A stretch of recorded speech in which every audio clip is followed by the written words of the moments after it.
Bienvenue sur Lithothérapie & Co. Je m'appelle Jade, je suis lithothérapeute et dans ce podcast, nous allons découvrir ce qu'est la lithothérapie. Si vous vous demandez ce qu'est la lithothérapie, ce qu'elle apporte et comment utiliser les pierres au quotidien, alors vous êtes au bon endroit. Toutes les semaines, je vous offre des conseils et astuces pour vous aider à mieux la comprendre et à l'implémenter dans votre quotidien pour un meilleur équilibre de vie. Alors, prêt à mettre en avant votre bien-être grâce aux pierres ? À devenir plus aligné et à gagner en sérénité ? C'est parti pour l'épisode du jour. Bonjour à tous et bienvenue dans l'épisode 202 du podcast Lithothérapie & Co. On entre dans le mois de juillet aujourd'hui parce qu'on est officiellement le 2 juillet. Et le mois de juillet, c'est un mois qui est vraiment au cœur de l'été. C'est un mois de rayonnement qui vit d'une énergie qui est puissante, solaire, expansive, joyeuse. C'est une saison de vitalité, de feu intérieur, mais aussi de sensualité. Beaucoup de bébés sont créés d'ailleurs pendant l'été. Donc c'est un moment de régénération profonde. Les journées sont longues. Donc on a envie de s'ouvrir. On a envie de prendre soin de notre énergie et donc j'avais envie de te faire un podcast sur les pierres pour te recharger qui vont avec cette énergie de juillet parce que c'est vraiment le moment idéal pour se recharger au soleil. Alors attention, ça c'est pas forcément pour toutes les pierres par contre parce que tu sais que certaines peuvent s'abîmer au soleil, mais nous oui, parce que l'été c'est une véritable batterie vibratoire naturelle. D'ailleurs à l'heure où j'enregistre ce podcast, le soleil commence déjà à arriver, il y a plein de gens qui arrêtent pas de me dire ah ça y est, l'été arrive, je revis, etc. Même pour nous c'est une boussole interne qui est tellement importante. Donc, on va venir t'aider à te recharger en profondeur, à te réaligner à ta lumière intérieure, à canaliser ta puissance créatrice, à retrouver de la joie et de la motivation et de l'élan. Alors, pour ça, je vais te proposer quelques pierres, forcément, un petit peu un top des pierres pour juillet. La première, c'est la citrine. La citrine, c'est vraiment la batterie sociale, c'est l'abondance par excellence, c'est le rayonnement, c'est la confiance en soi. C'est une pierre aussi pour nous aider à prendre notre place. Donc, c'est vraiment un soleil minéral que tu peux activer.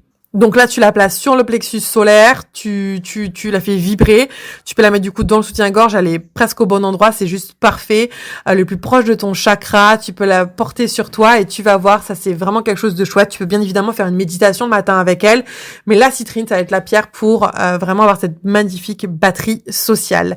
La cornaline, bien évidemment, pierre orange du chakra sacré, deuxième pierre que je te propose pour le mois de juillet parce que c'est la pierre qui va nourrir ta flamme créative. Chakra sacré, c'est le chakra de la créativité.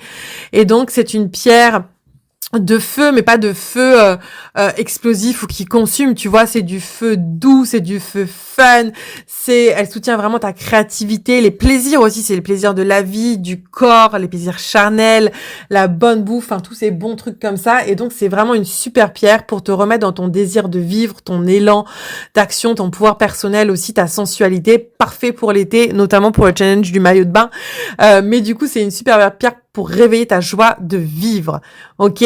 Troisième pierre que je te propose, c'est la pyrite. La pyrite, c'est une pierre aussi qui est vachement sympa, mais elle a un système cubique. Donc, elle vient un peu maîtriser ce feu, maîtriser cette spontanéité émotionnelle qu'on peut avoir, mentale qu'on peut avoir, et du coup, te permettre t'aider, d'être plus concentré. Parce que des fois, quand c'est le mois de juillet, on a envie de tout faire sauf de travailler. Moi, je sais pas vous, mais moi, personnellement, l'été, j'ai tellement du mal à travailler. J'ai juste envie d'être dehors, de boire des mojitos, des spritz, de bronzer, d'être à l'océan, etc. Et donc, en fait, elle t'aide à rester un petit peu plus dans ça, de garder de la structure et de pas avoir ce feu qui déborde et qui t'envahit parce que ça peut être le cas aussi.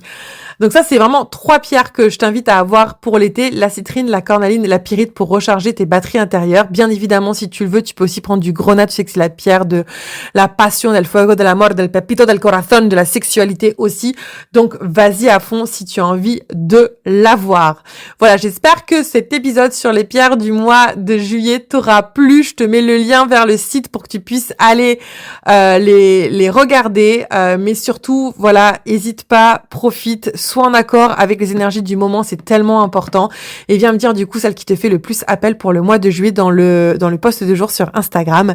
Et puis je t'invite aussi à mettre un 5 étoiles au niveau du podcast s'il t'a plu, ainsi qu'un petit commentaire. C'est toujours quelque chose qui nous fait plaisir, qui nous porte. Et je te remercie d'avance si tu le fais. Je te fais plein de gros bisous d'amour. Ciao, ciao!